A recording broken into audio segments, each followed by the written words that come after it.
चिराग पासवान जो कि एनडीए की बैठक में शामिल होने के लिए दिल्ली में हैं, वो क्या इस वक्त कह रहे हैं, वो सुनवा देते हैं। ज्यादा समय तक एक गठबंधन में वो रह नहीं पाते, असहज महसूस करते हैं अपने आप को उस गठबंधन में। वो गठबंधन से अलग हुए भारतीय जनता पार्टी के कई नेता तब से लेकर अभी तक मेरे पार्टी के तमाम वरिष्ठ नेताओं के संपर्क में रहे। यकीनन हम लोग की कुछ चिंताएं थी, कुछ कंसर्न्स थे, जिसको कई बार कंडीशंस, शर्तों का नाम दिया जाता है। वो कोई शर्तें नहीं थी, वो हम लोग की चिंताएं थी, जिसको हम लोगों ने भारतीय जनता पार्टी के शीर्ष नेतृत्व के समक्ष पिछले दिन मैंने रखा, और उससे पूर्व भी उनके द्वारा उनके तमाम नेताओं के समक्ष उनको रखने का मैंने काम किया।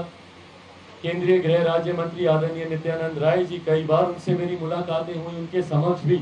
जितने भी मेरे कंसर्न्स थे, जितनी भी चिंताएं थी, उनके समक्ष बहुत सहजता से रखा, और उतनी ही सहजता से और उतने ही सकारात्मक तरीके से उन विषयों पर चर्चा हुई। और एक आम सहमति बनने के बाद कल मेरी केंद्रीय गृह मंत्री आदरणीय अमित शाह जी से मुलाकात हुई, और भारतीय जनता पार्टी के राष्ट्रीय अध्यक्ष आदरणीय जेपी नड्डा जी से मेरी मुलाकात हुई, और इन तमाम बातों पर एक आम सहमति बनते हुए बहुत सकारात्मक तरीके से ये चर्चाएं हुई, बहुत पॉजिटिव ये बातचीत रही। और अंतोगत्वा इन तमाम विषयों को मद्देनजर रखते हुए लोक जनशक्ति पार्टी रामविलास के तमाम राष्ट्रीय पदाधिकारी, तमाम राज्यों के हमारे पदाधिकारी, प्रदेश के तमाम पदाधिकारियों से एक आम राय बनाकर चर्चा कर कल लोक जनशक्ति पार्टी रामविलास ने एनडीए में औपचारिक तौर पर पुनः जुड़ने का ये फैसला लिया है। और इस फैसले के मद्देनजर आगामी 2024 का लोकसभा का चुनाव एनडीए कैसे मजबूती से लड़े, और बिहार में जो पिछली बार एक चूक हो गई थी, एक सीट से हम लोग रह गए थे,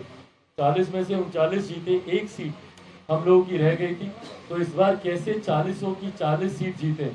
और ये कोई ऐसा टारगेट नहीं है, ऐसा लक्ष्य नहीं है जो कि अनअचीवेबल हो। पूरी तरीके से आज की तारीख में जो भी बिहारी है, या जो भी बिहार की जनता के रुख को अब समझता है, तो वो इस बात से सहमत होगा कि मुख्यमंत्री नीतीश कुमार जी जिस गठबंधन में रहेंगे, वो उस गठबंधन को नुकसान ही देंगे। उनके प्रति जो आक्रोश है 2020 में भी हम लोगों ने देखा, इसीलिए उनकी पार्टी तीसरे नंबर की पार्टी बनी, आधे से ज्यादा प्रत्याशी उनके चुनाव हारे। तो जनता का आक्रोश है उनके प्रति, और विश्वसनीयता पे एक बहुत बड़ा प्रश्न चिन्ह मौजूदा सरकार के ऊपर है। जिन्होंने नो एंट्री कहा, उन्होंने ही उनकी एंट्री दिक्कत दिलाई। जिन्होंने कस्में खाई कि हम इनके साथ नहीं जाएंगे, उनके साथ दोनों वापस आए। तो व्यक्तिगत महत्वाकांक्षाओं के लिए बना हुआ बिहार में ये महागठबंधन जनता को कम से कम स्वीकार्य नहीं है, और ये मेरे विश्वास को बढ़ाता है कि आने वाले लोकसभा के चुनाव में एनडीए गठबंधन मौजूदा प्रधानमंत्री आदरणीय नरेंद्र मोदी जी के कुशल नेतृत्व में